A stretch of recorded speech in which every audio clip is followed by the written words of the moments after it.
Going to be called God's, you okay? Today's class is going to be called God's Revelation. Okay? It's called The Unveiling. Have any of y'all ever seen in a movie when they release a new car? No? Or they release a new painting, or they release something new, and they invite everybody around there to see it. You know what they do? They put the thing that they want to show in the middle, and then they put a curtain around it.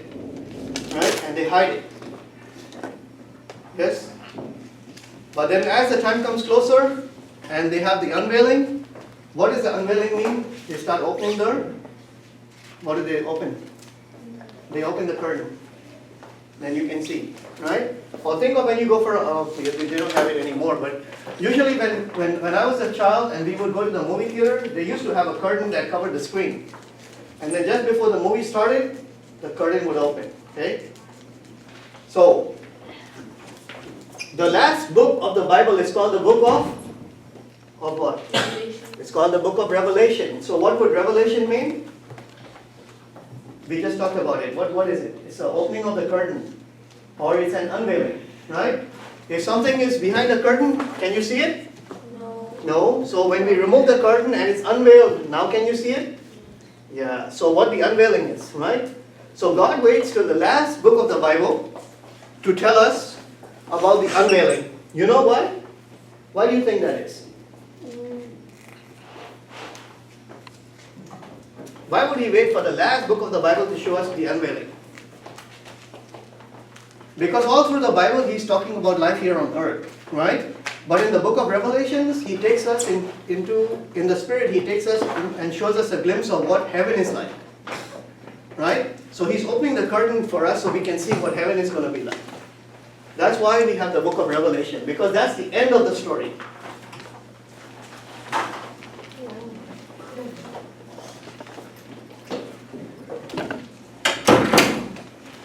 You can just pull up your chair closer to her and sit right there.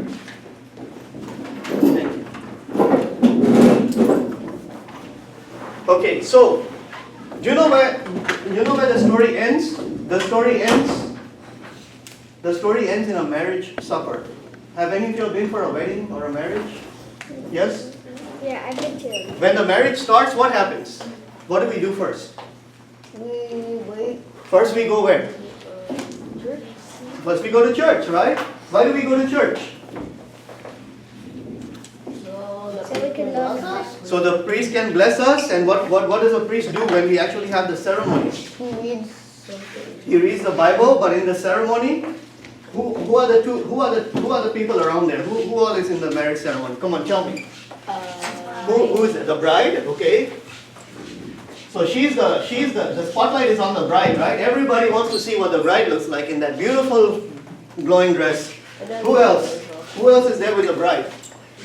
The groom. Okay, the groom is who? He's the man who marries the bride, correct? So who's the person who performs the ceremony? The priest. Very good. Okay, so we have the bride, the groom, we have the priest. Who else do we have? People. The family, but who do we have like close to these two? The wedding party. What do we call like the wedding party? The best man and who else? Flower girl. The best The man, ring boy. and we have the bridesmaid, right? Correct? Yeah. Yeah. Bridesmaid. Okay, so we have the best man, we have the bridesmaid, we have the flower girls. The coin bearer. The coin. Flower girls. Can't even spell. The coin bearer. The ring bearer, very good. Yeah. The ring bearer.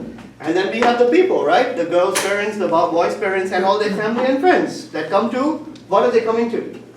See something. To see something, but what are they coming to? To the wedding. So they are coming to what? Bless. They are coming to share in the celebration, right? The celebration is basically these two people. It's a day of joy for them, but it's a day of joy for everybody that's attending the wedding, isn't it? Yes or no? Yes. Yes. Yeah. Okay, so we have the bride, the groom, the priest, the best man, the bridesmaid, we have the flower girl. Yeah. Supposing we have all of these people, what is the main thing we need where we can collect all of them? We need a place, right? A church? So we need a church. So we need a church, right? Where this celebration can be performed. Is it making sense to you all? Yeah. Okay, so after the church, okay, and the celebration has been performed, then what do we do? Party. Then we party. So what do you need for the party? Cupcakes. You need a hall, right? A banquet hall. And what else do we have at the banquet hall? Food. We have food. And what else do we have? Drinks. Drinks, okay, what else? Alcohol.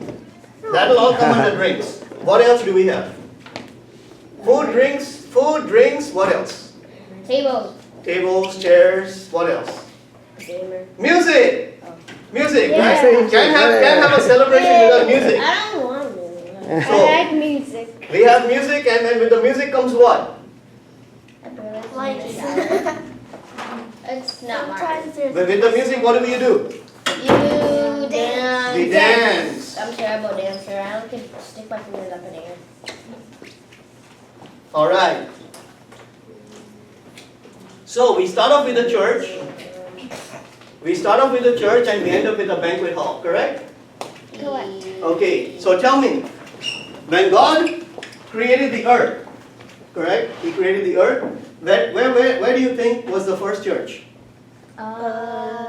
Jerusalem? Jerusalem? Who else?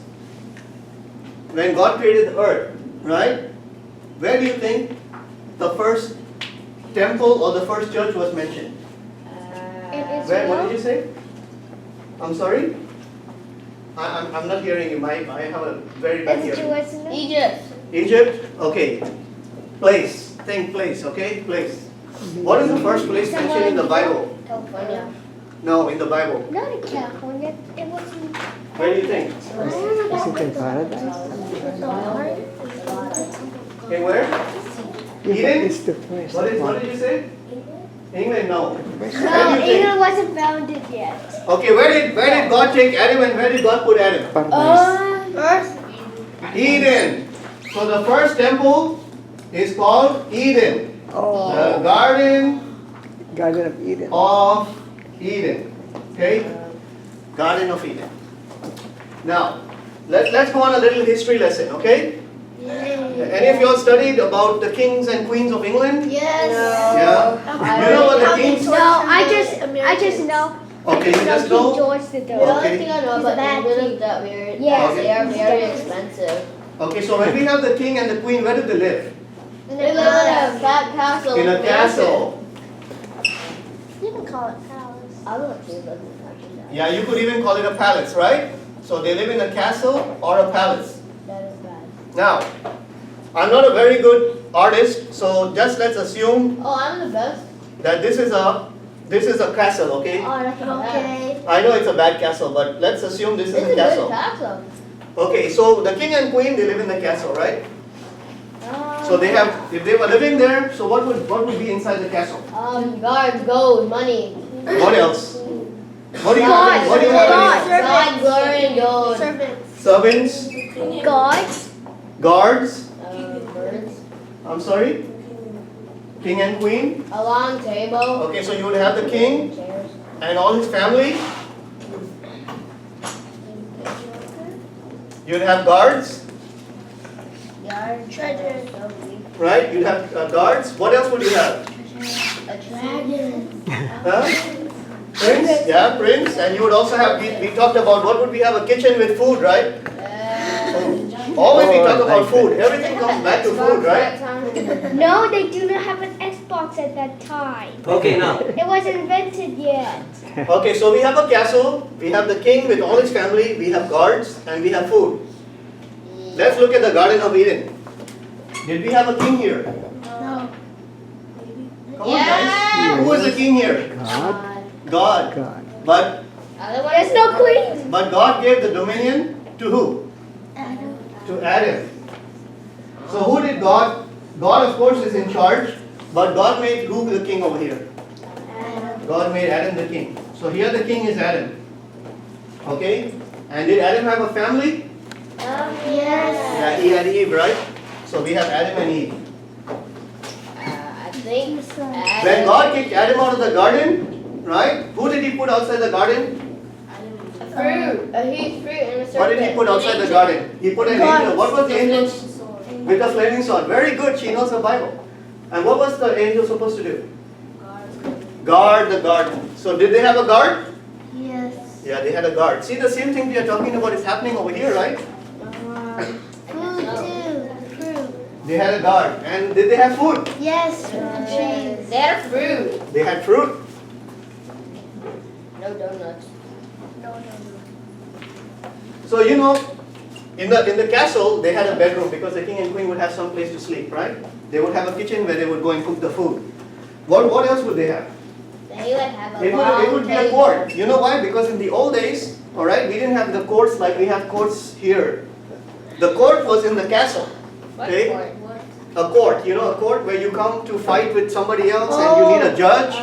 You have a court. You know a court we are talking about? Like the court, C-O-U-R-T. Like that. No, there was Court. basketball yet. Right? So they would have a court. Right? And the king would be the judge. So the king would sit on his throne. And the people would come, and two people would come, and one person would accuse the other and say, he did this to me, and the other person would say, he did this to me, and then the king would decide the case, right? So all day long he'd be doing that, or he'd be planning and talking with all his associates, and at the end of the day he would get tired, right? So you know he would want to have a place to rest. So where do you think the king would rest? The In his bed. bed? But supposing he just doesn't want to be in the castle, he wants to go out somewhere. So what they would do in the old days was right outside, not outside but attached to the castle, they would make a beautiful garden. And the king and the queen would come in here and they'd have some deer and some peacocks and some beautiful birds and a beautiful garden where the king and the queen could relax and rest and sit, okay? And talk and chat. Are you all getting this picture? Yes. It's okay. So the Garden of Eden is basically a temple. And Adam, because he's in a temple, so what would that make Adam? The king. What would that make Adam? It would make him a priest, right? Making sense? It would make him a priest. So we've already covered two things. Now we've got a king who's a judge.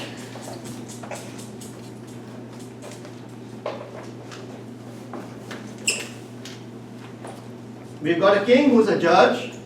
We've got a priest. And what is the priest supposed to do? Pray. Pray. What else does the priest do? Read Bible. What did God tell Adam to do to the garden? Was.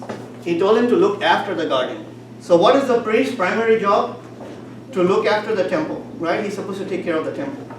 So he looks after. The priest is taking care. He's a caretaker. So we call him a caretaker, okay? So we have the king, we have the priest who's taking care of everything. But there has to be somebody that comes from God, the judge, the king, to tell the people what to do.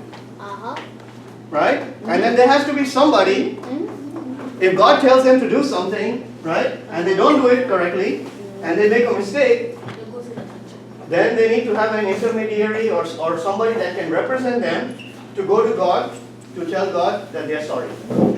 Okay? So we need to have someone standing in this gap. Someone standing in this gap, and this one we call a prophet. That's a prophet.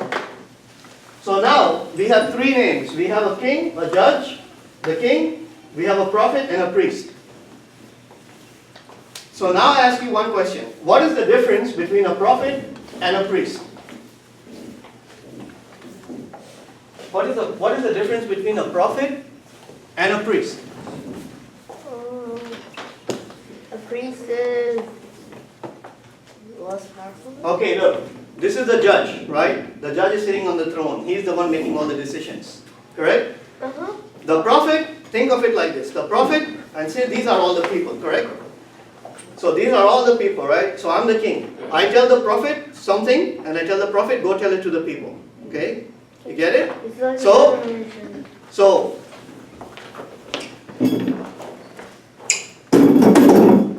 here, Ray. Join. Sit here. Ray. Okay. It's the king. Ray. So he's the king. Okay, Ray is the king.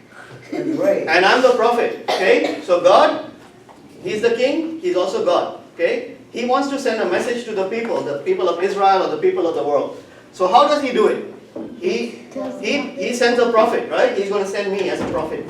So he's going to whisper something in my ear, the message, and then I'm the prophet and I come to you and I tell you the message. Okay, that's what a prophet does. Do you understand? Fair enough. Oh, Mark. Oh, it's not Martha. Okay, you keep sitting here. I So do you all understand what the prophet does? The prophet comes Yeah. with a message from God to the people and he gives them the message. That's the job of the prophet. Okay? He tells them either they're doing good or he tells them they are doing bad. You better correct yourselves and change yourselves because you're going to be in trouble if you don't listen to God. Do you understand? Okay. Now, supposing I come as a prophet and I come to you and I give you a message from God, but you still don't listen. Right? Now he's very angry. And he is banging his thing like this. And he says, I'm going to punish the people. Right? Now we have to have another person. The other person comes. And he's the person that has to go to him and tell him, hey, don't be mad. They are your people. Forgive them. Okay? Forgive them. Right? So the person that goes to God with the people's message, right? The one who takes the message from the people back to God and asks, say, please forgive your people. So what would that person be called? He would be the priest. So the priest, God says, okay, I can forgive them. I can forgive them all, right? But there's one condition. Somebody has to pay the price. Okay? I'm not going to forgive you just like that. Somebody has to pay the price. And the price for the sin is what? Death. Somebody has to die. Oh, man. Okay, so now, who is going to die? Jesus. Okay, Jesus dies once for all. But in the Old Testament, you can have it. In the Old Testament, what the priest would do is that the people would come and they would bring a lamb, right? They would bring a lamb and they would come to the temple, okay? And the priest, what would the priest do? Come here again, Ray. Sorry. Okay, this is me. I'm the head of the family, right? So the father of the family with his wife and his children, he would bring the lamb. So I'm just go like this, and I would bring the lamb to the temple, okay? And here's the priest. Now I'm the priest, right? And now I'm the father. Now I'm the priest. You all remember that? Yes. When I'm over here, I'm the father asking for forgiveness from God, right? And here I am the priest, okay? You get it? Okay. So the father of the family, he comes with the lamb and he brings it to the priest and he says to the priest, Father, I'm so sorry. I messed up, I sinned, I committed some mistake, right? Can you forgive me? And the priest says, yes, I can forgive you, but somebody has to die. So who is going to die? So I say, this lamb is innocent, it hasn't committed any mistake. But this lamb I'm offering to God in my place. You understand? Instead of me, he's going to take my place. Yes or no? You get it? Yeah. Okay. I get So the priest says to the father, come over here. And he says, put your hand on the lamb's head. Okay? When I put my hand on the lamb's head, the priest says that all the sins that is in your body, from your feet down to your head, it's all coming out, and through your hand is going into the lamb. You understand? So now all my sins and the sins of all my family transferred to him. Oh. Okay, so now he becomes the sinful lamb, even though he hasn't done anything wrong. Okay? I pray. Then the priest comes and he says, cut his throat. Okay, so now all his blood is flowing out. But because he died, I am forgiven. Do you understand? Okay, you can have a seat. I'm dead. Alright, so basically this is the picture of the gospel. Okay, the good news. This is the picture of the gospel. So when we go to church, okay, when we go to church, what are we doing? We are going to the priest and we go to confession, right? When we go to confession, what we are doing the same thing that the Jews in the Old Testament times did. But instead of us taking the lamb with with us to the church and the priest sacrificing the lamb, what do? We just point to the cross. And we tell the priest, he died for me. Because he died for me, the priest says you are forgiven. And that's how he can forgive us our sins. That's why we go for confession. Do you understand? Okay, it's making sense? Alright. Magnet.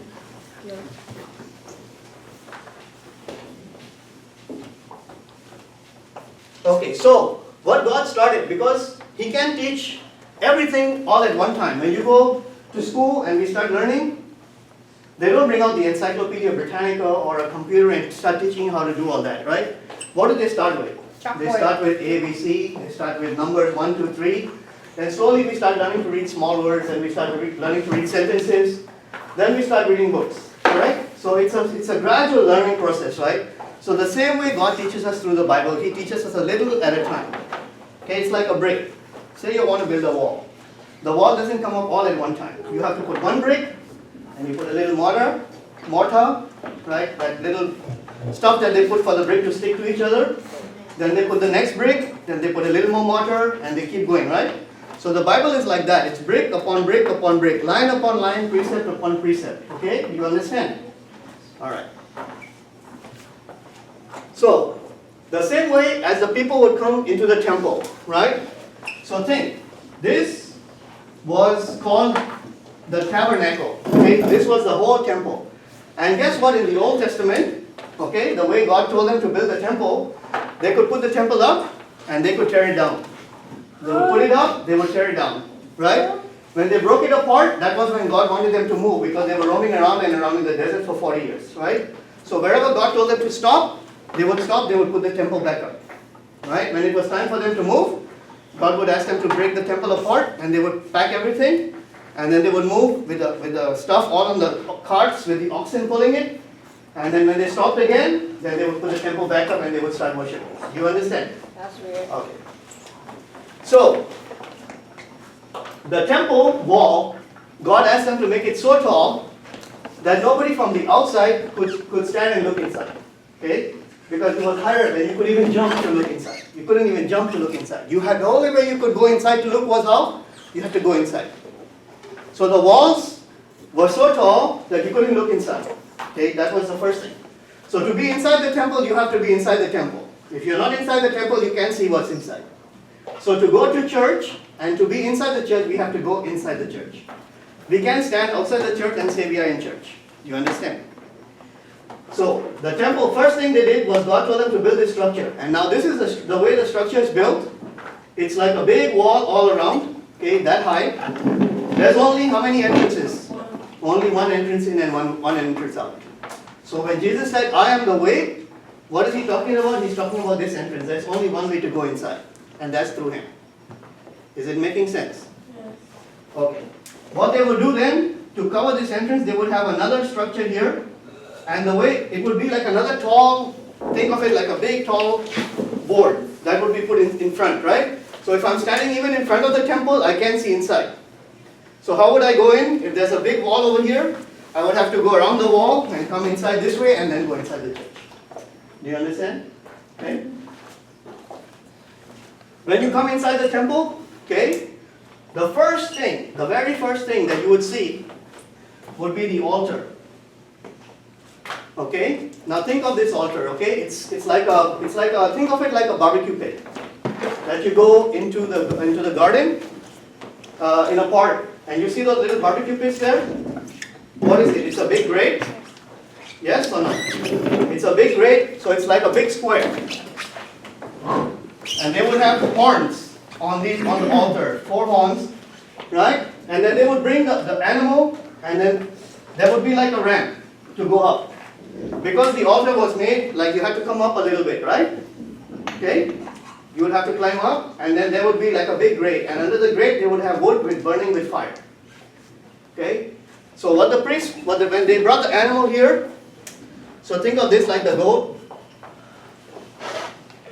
So the priest would cut the goat's neck, and all the blood would spill right here, okay? They would have a place to collect the blood. And the priest would take a little bit of the blood and keep it in a bowl, right? The rest of the animal, it would depend on what kind of sacrifice they were offering. Okay? one of the sacrifices is called the burnt offering. They would burn the whole goat with everything. Okay? So they would cut the goat, and then they would take the goat, walk up the steps, and they would throw the whole goat on the barbecue pit and burn the whole goat up. Some of the sacrifices was when they would cut the goat, they would skin it, they would take a certain portion of the meat, and they would put the meat on there and cook it, and the rest of the meat was given to the family, and the family would take that meat and go and barbecue it somewhere else, and they would all have a party. Do you understand? Okay. So, here you have another bowl, right? It's called a brass laver, okay? So the brass laver would have water inside, okay? And the brass was so shiny because in the old days they didn't know how to make mirrors. So they would use brass, and they would polish the brass till it was so shiny that when you looked inside the brass, you would be able to see yourself, right? Guess why? Because when the priest would cut the throat of the animal, what would happen? When you cut some animal's throat, what happens? Blood comes out and it spills everywhere, right? It's gushing like a spray. And so the blood would come on where? On their hands, on their face, and so they would need to wash and clean themselves. So they would go to this big brass laver and they would look inside it. So just think of it like a big bowl, okay? And it would have water inside, but it's also shiny. A well? Like a well. So they would look inside and they would see their face, so they know how to wash. So they're washing all the blood off and cleaning themselves, right? So they got the, what is this one called? The altar. Altar. What is this one called? The bowl, right? The bowl to wash, bowl for washing. Okay, now from this point on, only the priest can go inside, nobody else. Okay? They would have a big room here, and in this room was divided into two parts. Okay? This room, the first room was called the holy place. Okay, the first room would be called the holy place, Okay. and the second room would be called the Holy of Holies.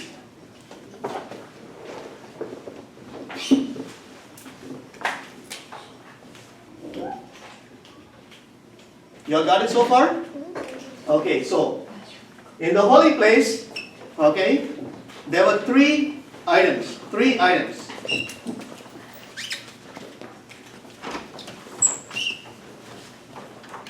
So now just think of this room. I'm going to make this room big, okay? Big for you all. So this is the room. Over here they would have a table, okay? And on this table, every week the priest would cook bread, and they would put 6 and 6 loaves of bread. And over here they would have a cup of wine, okay? So they would have 6 loaves and 6 loaves. That would make 12 loaves of bread, okay? Each loaf of bread represented one of the tribes of Israel. So they had 12 tribes in Israel. Each loaf represented the tribes. And then they would have the cup of wine. On this side right here, they would have, this is a lampstand. Okay, think of it like a 7-candle lampstand that can put 7 candles in there. Okay, and all the candles are lit. The candles can never go out. They have to always be lit. But it's not with a candle, like how we think of a candle made with wax. No. This candle stick had certain things. It had to be of one piece of gold that was beaten and twisted and turned into pictures of almonds and the leaves of the almond. So it would represent an almond tree. And what would happen was that, okay, think of it like this. There's all oil in here, okay? But this is big, but this is really small. There's all oil in here, olive oil, okay? And they would put a wick. Any of y'all know what a wick is? It's kind of like that little piece of wool that sticks out of the candle, right? So when the candle is burning, it keeps going down. So they would put that piece of wool, a wick, into the oil, and they would burn the wick. So all the oil wouldn't burn, but only the wick would burn. And as the oil kept going down, the priest would come twice a day into the temple, in the morning and in the evening, and he would trim the wick, so all the burnt part of it, he would cut it off and throw it out, and make the wick okay, and then he would fill more oil. Okay, so that's the priest's job, because he has to look after the temple, right? So the priest would come and he would put the 6 bread here, and 6 bread here and the cup of wine. Okay, so this table right here was called the table of showbread. Why is it showbread? Because it's showing you something. What is it showing you? It's showing you the tribes of Israel, correct? And this is a light, right? This is the lampstand. So what does this lampstand represent? Jesus said, I'm the light of the world. So the lampstand would represent God or Jesus. And Jesus, the light of the lamp is falling on the bread. So when God is seeing the bread, He's always remembering the tribes of Israel. So He's never going to forget to give them salvation and to forgive them. Okay? That's why, yeah, go ahead. That's why we have this, okay? And then there's one last thing right here. And this is called the table of incense. So guess what is incense? You know when the priest is saying the mass and sometimes that the little girl or the young guy comes in with that censer bowl and they have the thing on the chain and she lifts it or he lifts it and closes it, all that smoke comes out. Oh, yeah. Okay, that's what is called incense. You all understand incense? Right? So incense is something that God likes. He wants us to burn it for Him. Okay? What the incense represents, they say when the smoke of the incense goes up, it's like God in heaven is happy because what? The prayers of the people are going up to Him. What time is it? So far everybody understand this? You all are not getting bored, right? If we understand this, we are going to understand the church. What time is it? 20 to 10. 20 minutes. So now we are going to come into this last room right here. Okay, the last room. We are almost over with the temple. In the last room, there is only one thing in here. And this is called the Ark of the Covenant.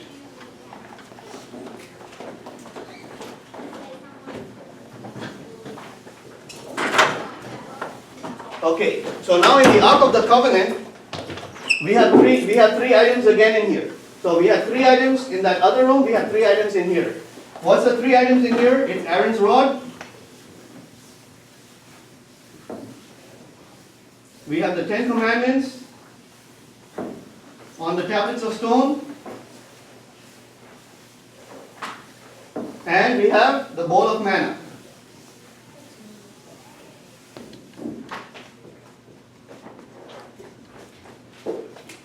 Okay, y'all got that?